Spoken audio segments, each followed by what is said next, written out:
لا ندري. يعني ما يهمناش ان هم يقولوا ان احنا مش عارفين حاجة، لكن الخطر ان احنا يعني نفتي في الدين بغير علم وبغير سند وبغير دليل.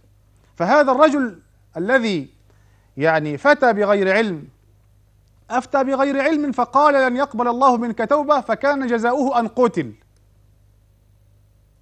وأتم به 100. فلما ذهب إلى العالم قال اذهب إلى بلدة كذا فإن فيها أناس صالحين فاعبدوا الله معهم. فخرج هذا الرجل، وفي أثناء الطريق قبض، في أثناء طريقه قبض، مات هذا الرجل. فلما مات اختصمت فيه ملائكة الرحمة وملائكة العذاب. ملائكة الرحمة تقول لقد خرج تائبا، وملائكة العذاب تقول ولكنه ما زال في البلدة التي كان يعصي فيها ربه.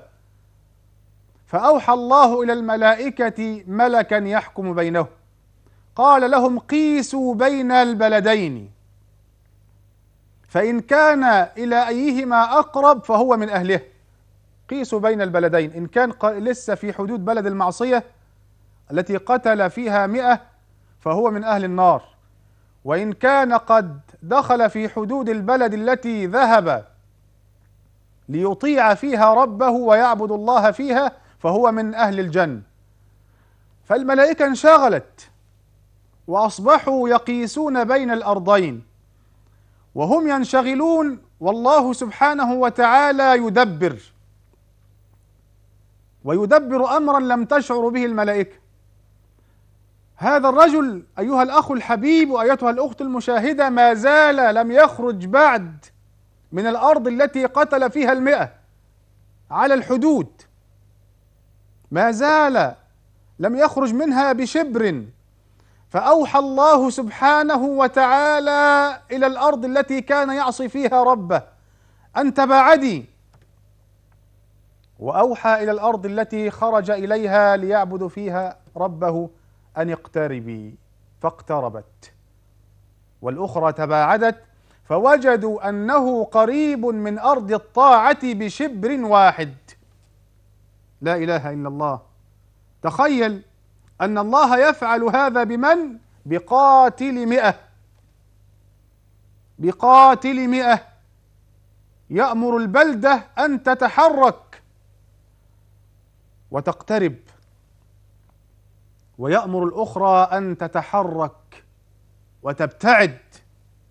هذا هو الرحمن الرحيم، هذا هو الذي يقبل التوبة عن عباده ويعفو عن السيئات، هذا هو الذي يغفر الذنوب جميعا، يفعل هذا بقاتل 100. فكيف بك أنت وكيف بك أنت يا من معاصيك ويا من لم تقتل؟ كيف يكون حالك مع الله إذا رجعت إليه؟ وكيف يكون حالك مع الله إذا رجعت إليه؟ الله سبحانه وتعالى يستر التائبين أيها الأخ الحبيب ولا يفضحه أبدا. وكلنا يعلم هذه القصة التي كان على عهد نبي الله موسى، حدث هناك جفاف وقلة مطر، فخرج نبي الله موسى مع الصالحين من قومه ليرفعوا أيديهم إلى الله بالدعاء حتى ينزل الغيث، فرفعوا أيديهم وابتهلوا ولم ينزل المطر حتى سأل موسى ربه، فأخبره الله سبحانه وتعالى أنهم منعوا المطر من السماء بسبب رجل عصى الله 20 عاما وهو مصر على المعصية ولم يتب منها، ولن ينزل المطر بسببه فأخرجوه من بينكم. فقال نبي الله موسى أيها الناس إن فيكم عاص لله منذ 20 عاما ولن ينزل علينا المطر إلا إذا خرج، فأستحلفه بالله أن يخرج. فأصبح الرجل في ورطة وقد عرف نفسه، فخاطب ربه سرا وقال اللهم لا تفضحني فقد سترتني، اللهم إني إن خرجت افتضح أمري، وإن بقيت منعوا المطر بسببي فاسقنا يا رب العالمين وإني تبت إليك وأنت أرحم الراحمين، فلا تفضحني يا أرحم الراحمين. وظل يدعو ربه ويستغفره حتى نزل المطر من السماء. فتعجب نبي الله موسى وكلم ربه وقال يا رب لقد أخبرتني أنه لن ينزل المطر إلا إذا خرج العاصي ولم يخرج هذا العاصي، فكيف نزل المطر؟ فقال الله يا موسى لقد تاب عبدي وقد قبلت توبته وقد أنزلت عليكم المطر من أجله. فقال موسى يا ربي دلني عليه حتى أشكره، عايز أعرفه. فقال الله يا موسى سترته 20 عاما وقد عصاني، فكيف أفضحه وقد تاب إليه؟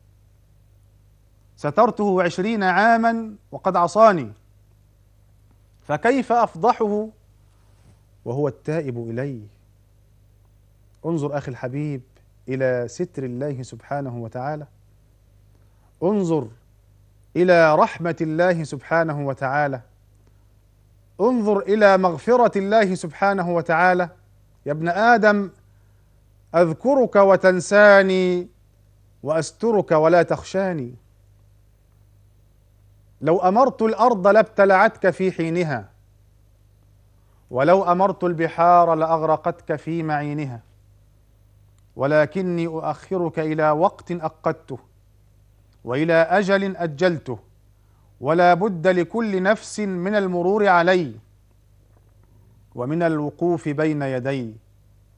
أحاسبك أفعالك وأذكرك أعمالك، حتى إذا أيقنت بالبوار وأدركت أنك من أهل النار أوليتك غفراني ومنحتك رضواني وناديتك عبدي لا تحزن، فقد غفرت لك الذنوب والأوزار، ومن أجلك سميت نفسي بالعزيز الغفار. الله غفار لمن تاب وآمن وعمل صالحا ثم اهتدى. الله يستر العاصين. الله سبحانه وتعالى يبدل السيئات إلى حسنات للتائبين،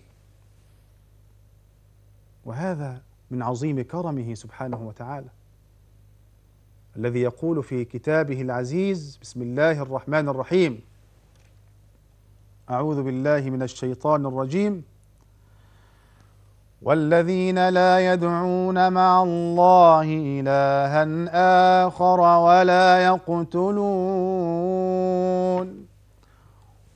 يقتلون النفس التي حرم الله إلا بالحق ولا يزنون، ومن يفعل ذلك يلقى أثاما يضاعف له العذاب يوم القيامة ويخلد فيه مهانا إلا من تاب وآمن وعمل عملا صالحا فأولئك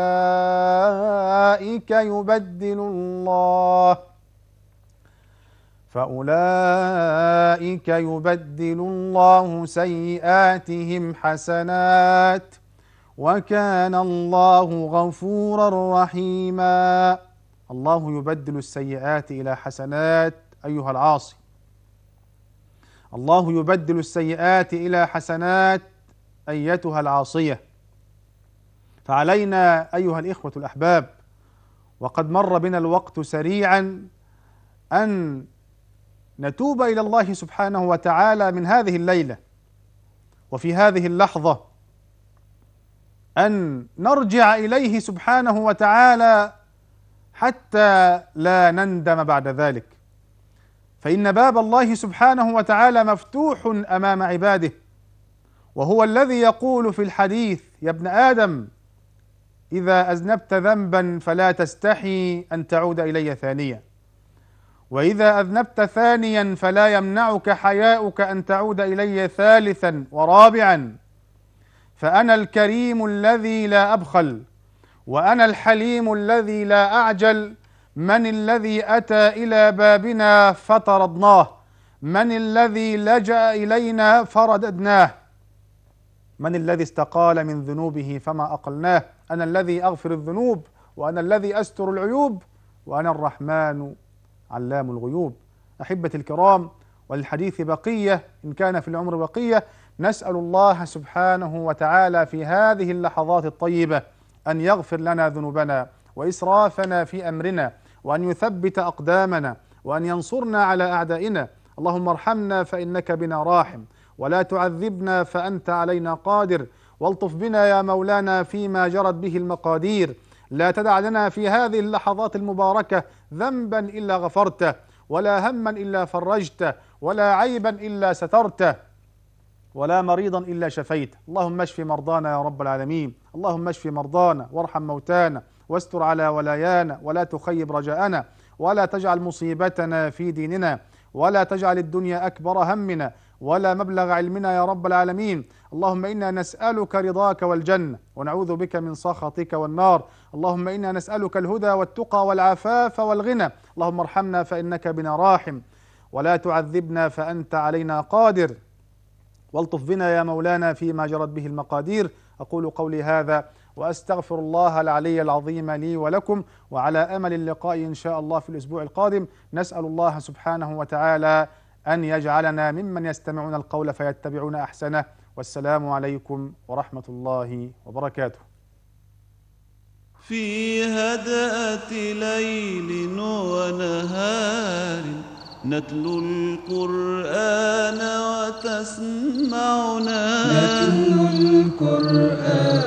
وتسمعنا نحكي عن قوم أخيار قد قالوا سمعنا وأطعنا